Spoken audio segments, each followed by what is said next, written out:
Here's what happened. The good news is that the stress trap does not have to be permanent. There's potential for a better future. The bad news is that debt, it's all around us. From mortgages to credit cards, you got business credit card to personal credit card, and now nationally, the personal credit card debt is over $1 trillion. There are lines of credit, business loans, and then there's so many people now that have debt that we have a difference between good debt and bad debt. And this is a lesson that took me over 11 years when I first started my business as a DJ to really understand. And that is debt is debt. The more debt you have, the more stress you're going to feel. The less debt you have, the more safety you're going to feel in your day-to-day life for you, for your family. And we have to focus now on ways that we could reduce that exposure to debt. I want to talk about that today. So welcome back to the show. Let's get into it for this Friday, talking about debt. And we have a lot of messes that we got to clean up in our country. And America's future leaders are small business owners. I do believe that. And we got to unite in order to make America's future a small business renaissance. And in order to do that is to reduce our exposure to debt. And where we got to start, I'm going to bring this back up here, is the national debt. And we have to know what the problem is. And so we got to look at it not just on an individual level, but on at a countrywide level. And so the U.S. national debt is now over $39 trillion. Number one for the government, and something that we can lead by example for setting the tone for our elected officials and raising the standard, is that we can make sure that they're focused on balancing the budget. Okay, balance the budget, make that happen. You can then do that for your own life in the year, making sure that you are reducing the amount of debt that you're exposed to, and then being able to move forward and use more cash, use more of your debit card, be able to do ACH payments or wire transfers for the business, and focus on that way of reducing your exposure rather than adding more to your credit card, because debt affects a lot in our life. It can affect our day-to-day stress levels, how we're navigating potential future chaos that could be coming into our industry, or just what we're experiencing in this country. And there's a lot of chaos that is out there right now. To then our relationships and the people in our lives, that's our girlfriend, our wife, a relationship with our kids, to relationships with friends. And it can go down this spiral and get to a point where there's a lot of guilt that can come up, a lot of shame as the debt keeps piling up. And it's recognizing you're not alone. There is more potential there for a better, or there is the potential there for a better future. But we have to then understand our problem and fully understand it. So on the national level, you have the national debt over $39 trillion and the personal. So let me actually get this up here too for the overall household debt, so you can see this. So you can recognize you're not alone in this, but it does not mean it is an excuse to not make changes here and to focus on a better future. So this is from the Federal Reserve Bank, and it shows household debt and credit report. So the household debt balances reached over $18 trillion. And this is in 2025. Okay. Over $18 trillion. It's a lot. And so it does feel like you're going up against it's uphill battle.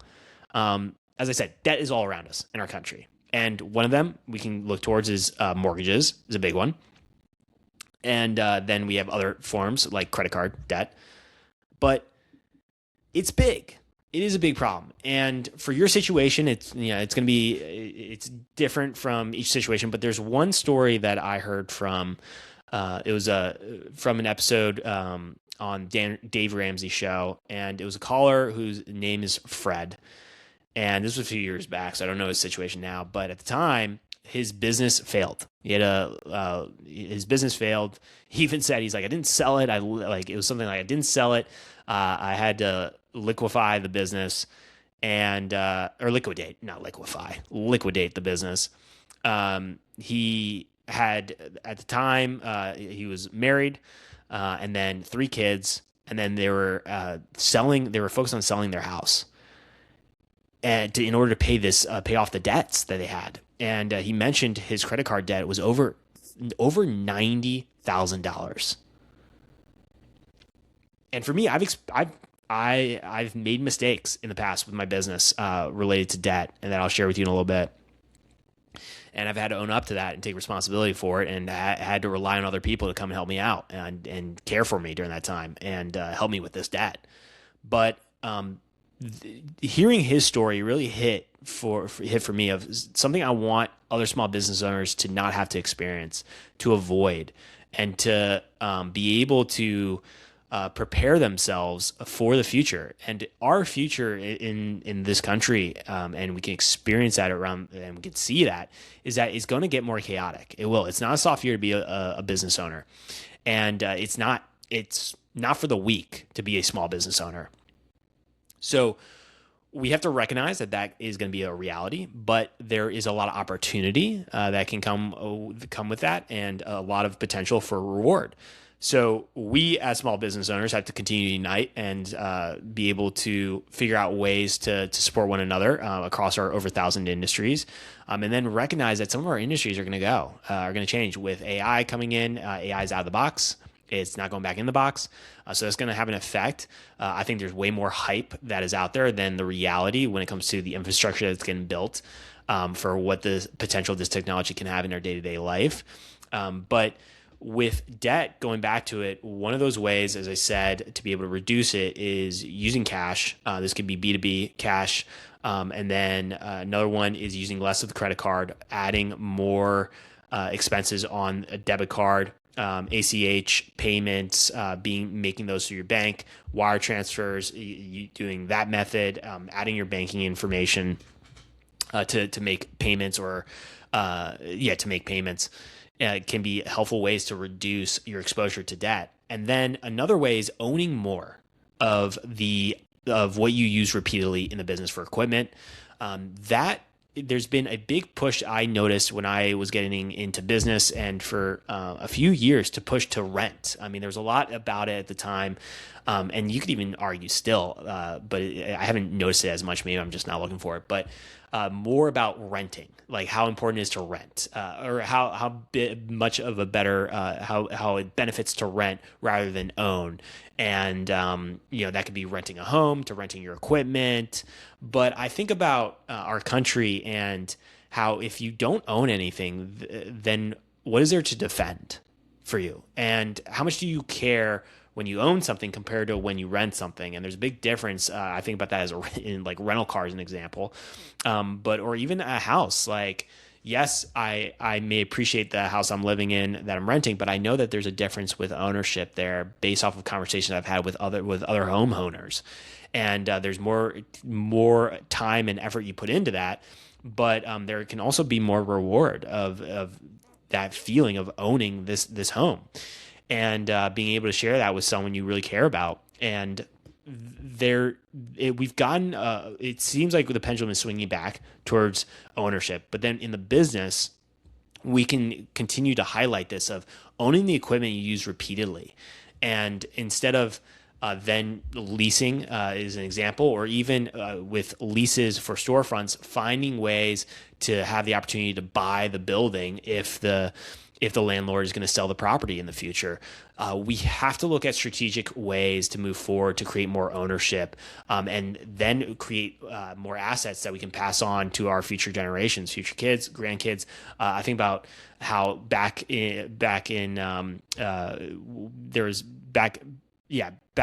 generationally, a few generations back, where at the time, what would normally happen is the business owner would own the building, and then downstairs would be where the furniture store is, and then upstairs is where the owner and their family would live.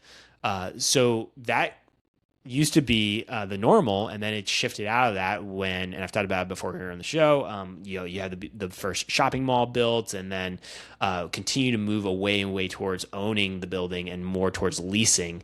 And there's short-term benefit to that, but then what is the long-term cost to that? Well, it becomes really difficult to then continue to pass on this business from each generation, and it's something we have to get back to in our country, is the importance of ownership, and preserving, make sure that we're preserving the ability to own our small business as well.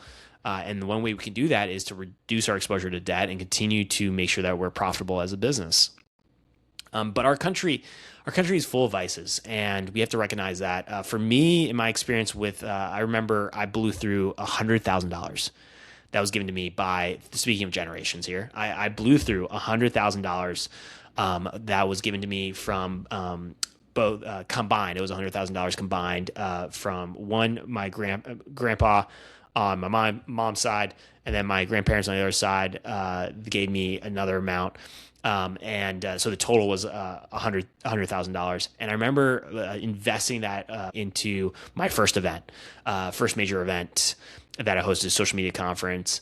And then what ended up happening after that event, it was great from externally. It seemed like a success, like sold out at the time. But I had lied about how many people were coming to attend at the beginning, and then had to change venues to shrink the capacity. And I did a lot of mistakes there, and was not in integrity. And that's why honesty is so important in how I do business now. But by the end of this thing, I was in over $60,000 in business debt. And I had to make the decision of, do I bankrupt the company and then leave all these vendors on the hook? Because with events, a lot of contractors get their second half of the payment at the end of the event. And I either do that, or I take ownership of the mistake, tell them what's going on, and to ask for more time and to take it on personally and pay it off. And what I ended up doing, and it was a really hard decision, but it was a moment that I'm really grateful that I moved forward in integrity, is that I ended up owning up to the mistake, sending an email with the subject line, "I effed up," and letting these vendors know what happened. And all the vendors I was able to get in contact with, I have paid all of them back.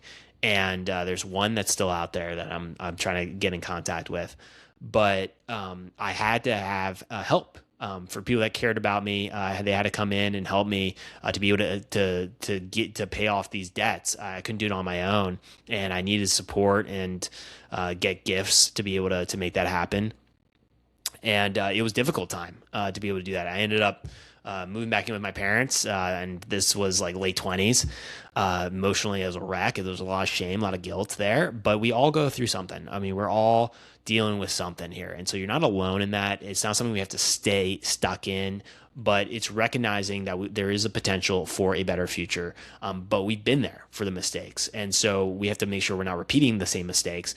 And what's important when it comes to the debt, because I noticed myself starting to get back into the same habits, is that it has to humble us. We have to be humbled in order to then change the behavior. And for me, I come back to my faith in Christianity and to realize that we all fall short. We're not perfect.